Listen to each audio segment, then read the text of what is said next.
สวัสดีค่ะทุกคน สวัสดีค่ะเอ้ยเมื่อยนะพี่น้องเอ้ย จนคำจนมื่นเมื่อนี้จนเด้อพี่น้องเอ้ยอ้าวไปได้จริงมาเหมือนกันเด้อดูก่อนเพื่อ FC ตะคายจะขาขายของมันเนี่ยป้าจ๊ะโอ้มีเวลาอย่างเนาะ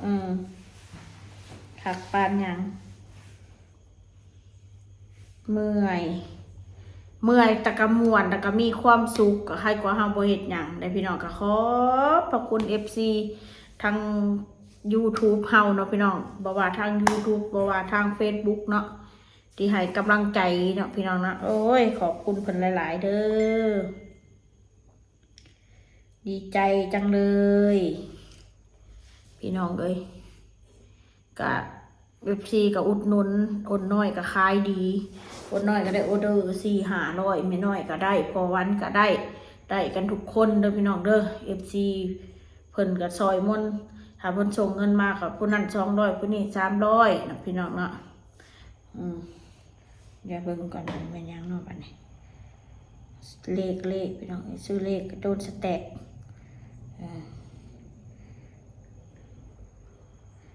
ซื้อเลขกระโดดสแต็กเดี๋ยวเบิ่งกันเมื่อยเลขถือพี่สัง72นะเขาก็ถือ10 บาทแต่ซื้อเบิดลายกว่า10 บาทก็เลยบ่ได้จักบาทได้เติมเมย์พี่น้องเอาเป็นว่าเว้าง่ายๆซะมื้อนี้ก็ม่วนเมื่อยแต่ก็ม่วนพี่น้องข่อยก็ตื่นมื้อเช้านี่ข่อยตื่น7 โมงข่อยยังบ่ได้ลุกดอกเพราะว่า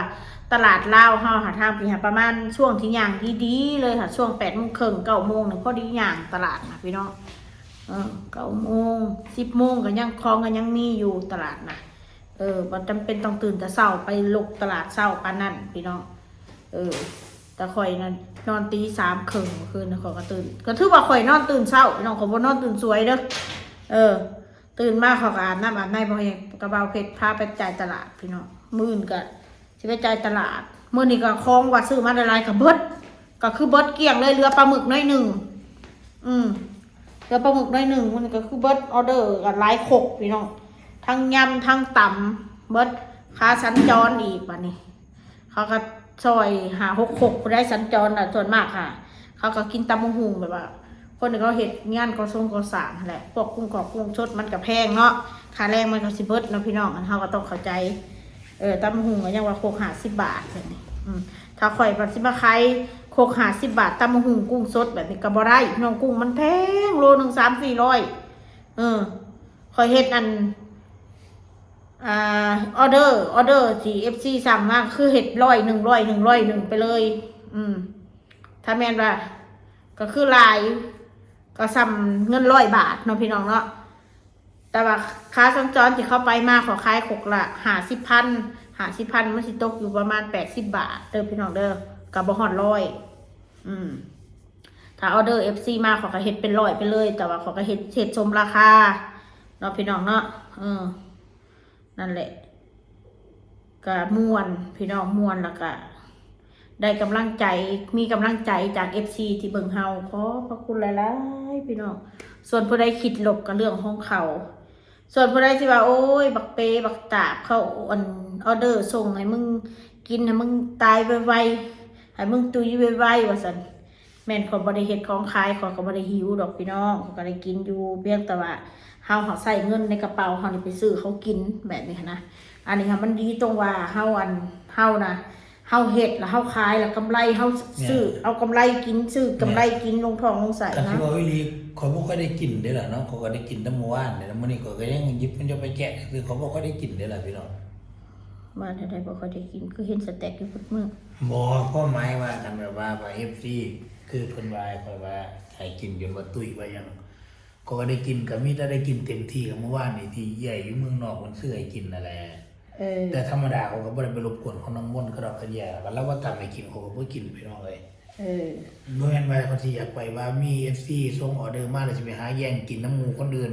ผู้เจ้าเห็นความไปกินได้ช่องใดบ่ล่ะแม่นบ่ล่ะบ่าวเพชรแล้วก็ความหมายนะออเดอร์ของเรากับ FC แม่น เอ้ยผู้อยู่เมืองนอกนะเราก็บอกให้ม่นนะถ้าเราจะกินหยังก็ให้เรากินโรดเดอร์น้องม่น ความหมายคอมเมนต์ที่น้องม่อนว่าน่ะว่าคอยกินน้ำข้นหมดบ่มีออเดอร์หยังก็ไปกินน้ำเขาสันบ่ แล้วก็FCก็ว่าผัวเจ้าแบบเว้าเป็นปากเป็นพูดมากพูดเยอะเอามื้อนี้พัฒนาขึ้น แล้วก็กินเยอะเขาสิเว้านะไอเผ็ดนะเรากินข้าวเป็นเวลาอยู่ได้เราบ่ได้กินหลายปานนั้นดอกอาจจะกินจิบๆจับอากาศมันร้อนมันก็หิวน้ำแน่นู่นนี่นั่นนะพี่น้องถ้าบ่มีเบาเผ็ดถ่ายคลิปให้ขอแห้งบ่ได้ถ่ายเลยข่อยน่ะแม่น้อยอ้นน้อยแบบนี้เขาถ่ายคลิปเขาก็เฮ็ดช่องไผช่องมันเนาะพี่น้องเนาะคือข่อยผัด เขามีลูกเฮ็ดไห้แม่น้อยก็มีนางท้องเฮ็ดไห้แล้วก็ได้ถ่ายคลิปแล้วเต็มที่เด้แต่น้ำมนต์นี่ก็สิไปตั้งไว้แล้วมวยข่อยมันมาเบิ่งลูกข่อยอย่างเดียวนะพอดีว่าได้คลิปเลยล่ะส่วนอันเรื่องที่ว่าข่อยนะบ่เอาเปรียบคนเด้อเขาบอกอันนี้คนสิบอกตั้งแต่ล่วงคนสิบอกตั้งแต่ล่วงหน้าเลยข่อยนะค่าน้ำค่าไฟค่าไฟค่าน้ำไฟบ่ได้ใส่เนาะพี่น้องค่าน้ำเฮาเทื่อเฮาล้างถ้วยล้างชามเก็บหั่นเก็บหนีเนาะพี่น้องเนาะข่อยก็สิอัน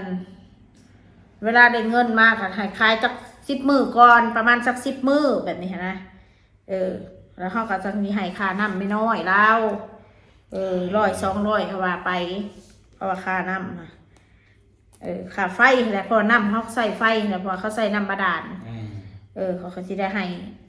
คอยคายจากประมาณจาก10 มื้อหรือว่า15 มื้อเขาก็สิซอยเล่าค่าน้ำเวลาคอยล้างถ้วยล้างชามแล้วก็เราพื้นถ้วยเรื่องบ่วงเด้อเขาบริใส่ของไม่น้อยเด้อเขาใส่ของน้องคอยนางอ้นเปิดจัดแจงให้คอยดักน้องคอยนะน้ำกินน้ำยังน้องๆหมดนะน้ำกินกับเอาทางออกมาเบิดกับเปลี่ยนน้ำไม่น้อยเอาเงินให้ไม่น้อยน้ำกอกน้ำกินนะเขากับเพื่อนน้องคอยนะเพิ่นเป็นคนระเบียบพี่น้องเพิ่นเป็นคนแบบอันใดบ่ดีเพิ่งออกมานั่งสำรวจเพิ่นก็ซี่อันนี้บ่งามเด้ออันนี้ต้องเก็บเป็นเด้อเฮ็ดแล้วก็ต้องเก็บต้องเมียนต้องอันเด้อเป็นคนละเอียดพี่น้องละเอียดแล้วค่อยให้อย่างเขาเฮือนบัดเขาบอกไปเอาร้านพุ่นจบน้องคอยเนี่ยย่านเฮ็ดโซกระปุกเฮือนเขามันบ่โซกระปุกดอกซอยกันเก็บแต่ยามบ่แลเฮาเก็บก็ซอยกันเมียนน้องบอลก็น่าฮักเด้อพี่น้องเด้อเก็บของป้ามนซอยป้ามนได้ยามบ่แลมาก็ว่าแล้วก็ขอบพระคุณ FC หลายๆเด้อแต่แม่นเด็กน้อยเขาอิ่มน้ำสำราญคักเหมือนน้องบอลน้องทองน้องออโต้กินดิบัดมือ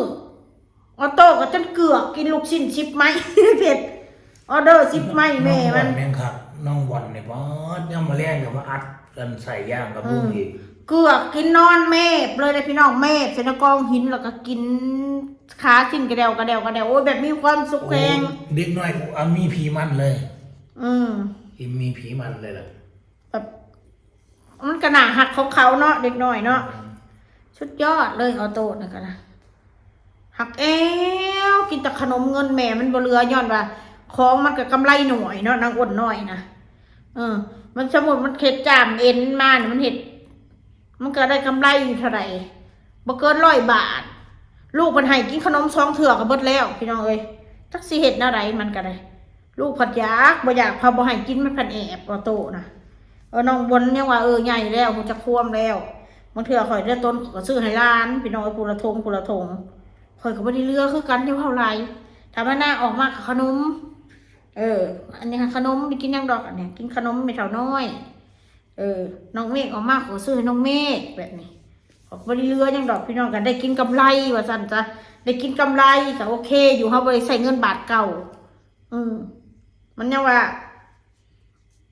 มันจะจกเงินบาทเก่านะว่าสั่นจ้ะกำไร400-500ก็คือกิน400-500ไปเลยว่าสั่นจ้ะพี่น้องทุนมาเขาเอาไว้ซื้อของมาลงคือเก่าแบบนี้สมมติทุน1,100แบบนี้เขาจะเก็บไว้ทุน1,100มื้อก็ไปจ่ายตลาด1,100ขายได้1,500กำไร1,500ก็คือกินค่ากาแฟค่าหั่นค่านี่ค่าแป้งนอกแป้งนัวทุกอย่างนะเนาะพี่น้องเนาะแป้งนัวน้ำตาลหมักพริกหมักนาวแล้วข่อยกับคนบกห่วงของได้แต่ข่อยใส่เอาเต็มที่แล้วได้พี่น้องแต่รอบสุดท้ายมาแบบนั้นเบิดกับเขามาทานซื้อกันคกเท่านั้นเท่านี้แต่ว่าได้แมนเบิดขายยกไปก็คือมันเบิดแล้วก็เบิดมื้อนี้ก็เบิดเหลือแต่ปลาหมึกกันไว้ น้อยหนึงว่าบ่น้อยกัดหอยตามได้ดอกประมาณ5 6พุ่นละปลาหมึกก็บ่ก็ซื้อมาหลายอยู่กุ้งนะเบิดคู่มือกุ้งนะพี่น้องเอ้ย